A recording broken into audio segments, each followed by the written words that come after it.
arts, culture, and entertainment in the Coachella Valley. This is The Desert Scene with Bonnie G. from the Mutual Broadcasting System. Here's Bonnie. And welcome to The Desert Scene. So happy to have you with us. And very happy to welcome to the show Lee Mills, who is the new Executive Director of the Palm Springs Friends of Philharmonic. Hi, Lee. How are you? Hi, Bonnie. I'm very well, thank you. Thanks for having me. Absolutely. So, how new are you? When did you first get this title?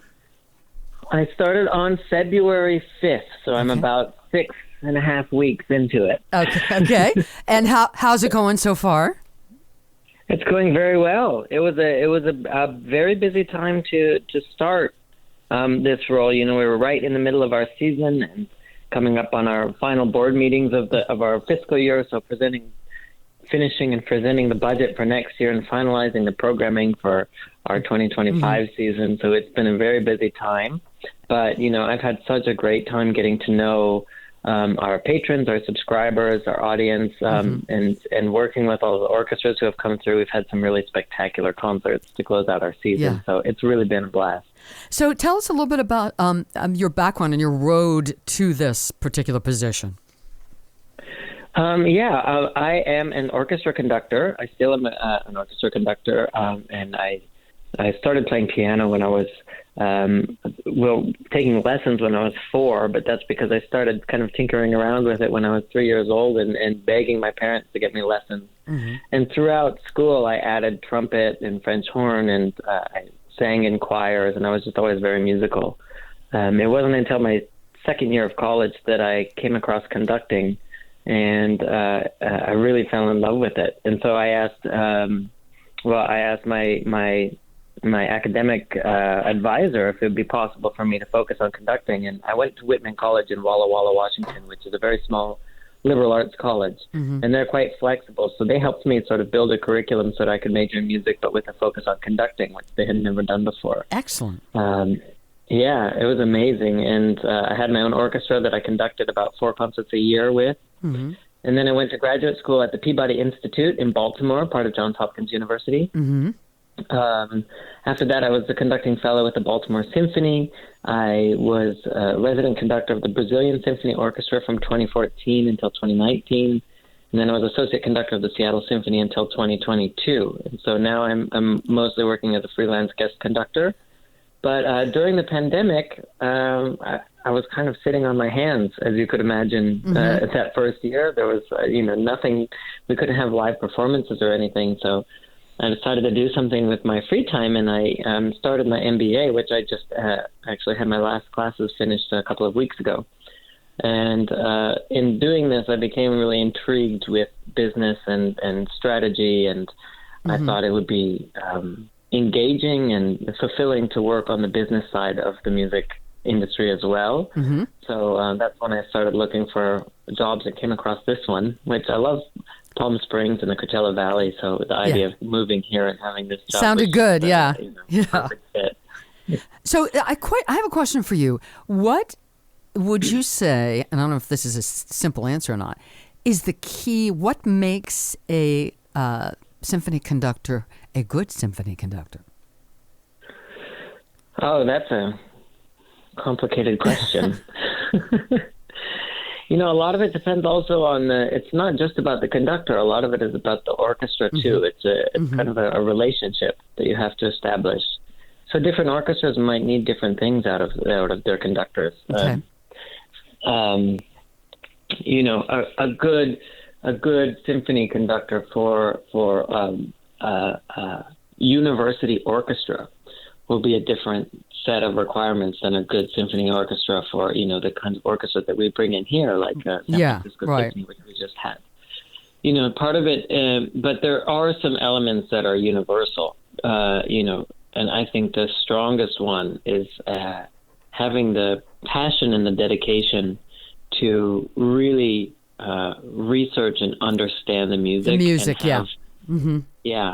And have some sort of inner connection to it so that it means something to you, and if the music means something to you and you can be passionate and fall in love with it, then, The rest will happen. There's Right. questions about technique and all of this other stuff. But I've seen conductors that have basically no technique whatsoever, but know everything about the music and just love it. And when you're with this is the difference between like a university orchestra, for example. These professional orchestras, they can play together all by themselves. Right. They don't necessarily need you to have a really clear beat with your baton. What they need is to understand what the story that you're telling in the music is, and so that's really the defining factor, I think, of what makes a good conductor, is if they are just really in love with what they're doing. Yeah, I love that.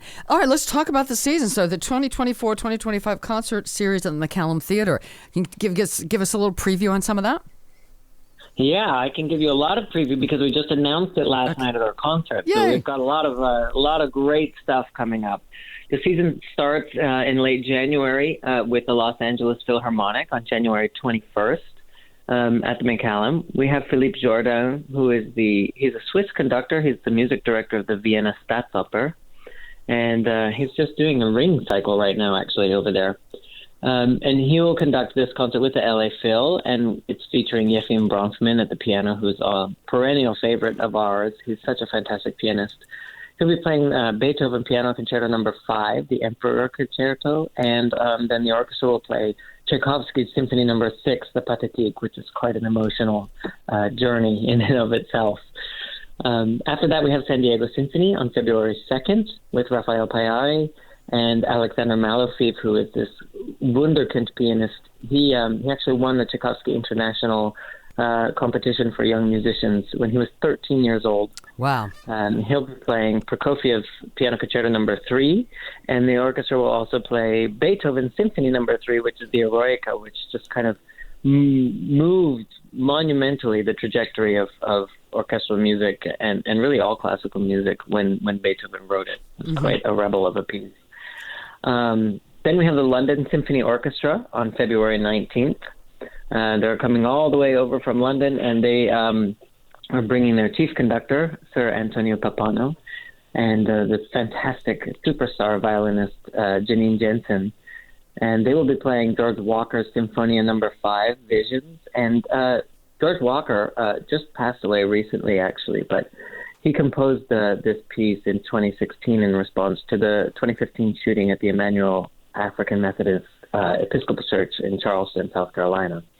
So it's a really moving piece, very personal. And then we have Mendelssohn's Violin Concerto, which, I mean, if you're going to hear a violin concerto, this is the one you want to hear. Mm-hmm. If any of your listeners haven't been to a concert, this is going to be amazing.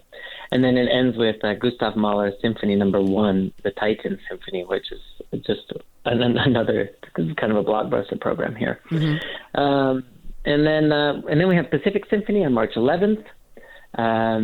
They will be playing Bernstein's Slava, which is a piece he wrote to commemorate Rostropovich's appointment as the music director of the National Symphony Orchestra. Okay. And we have Viet Quang, who is a young composer. He's from my generation. They're doing a world premiere of a piece of his, so that will be exciting. And we have Respighi's Pines of Rome on that concert, who is an Italian composer and wrote these beautiful pieces representing these scenes that he has. He has one for Fountains of Rome, and this one that we're playing here is representing the pine forests of Rome.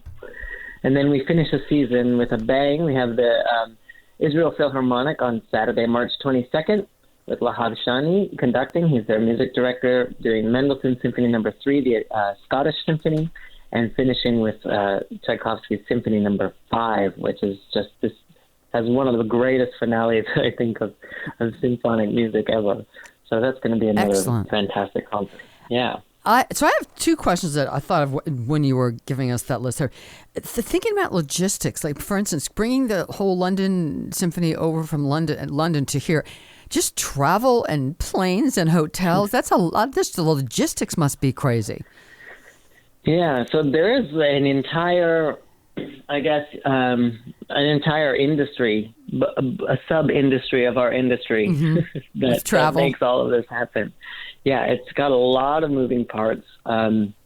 Just scheduling these concerts is I was telling somebody it's kind of like juggling, except for if instead of neatly like tossing 3 balls back and forth between your hands, you just throw up like 30 balls up in the air and try to catch them. See what comes down. Yeah. Hit the ground. Yeah. Yeah. So yeah, there's a lot that goes into this.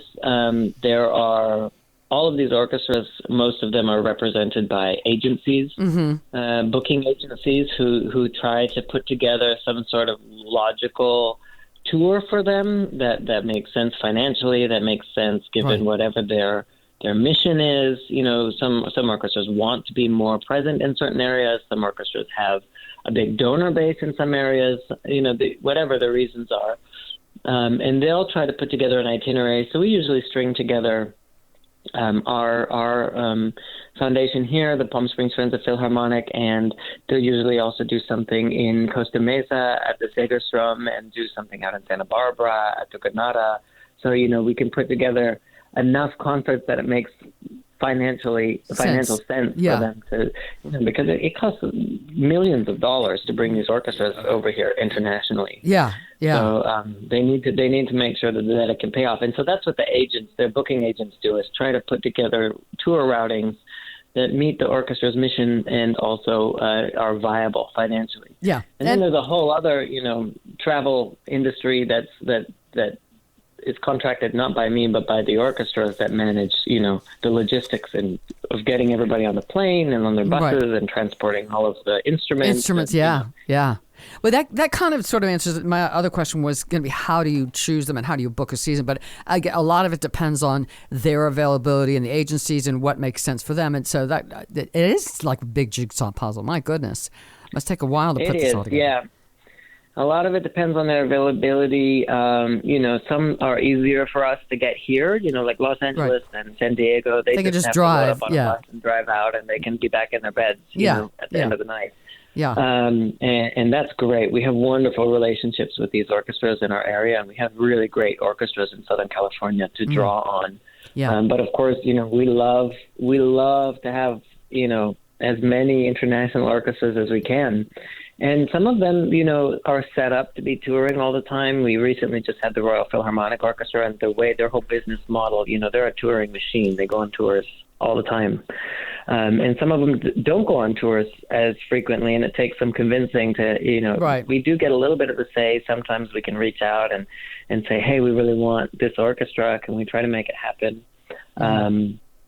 Other times, you know, these booking agents that I told you about, I get emails from them all the time. I meet with them. I know who they are.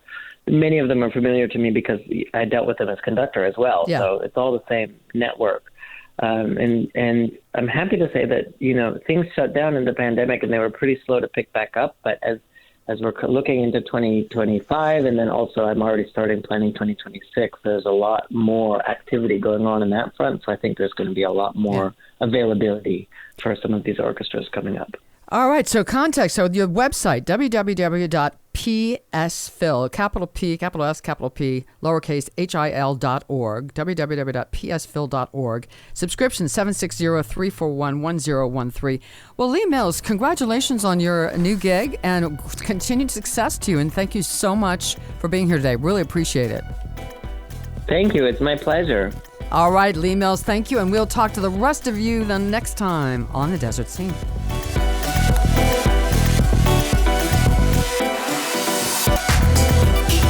This program was produced by the Mutual Broadcasting System.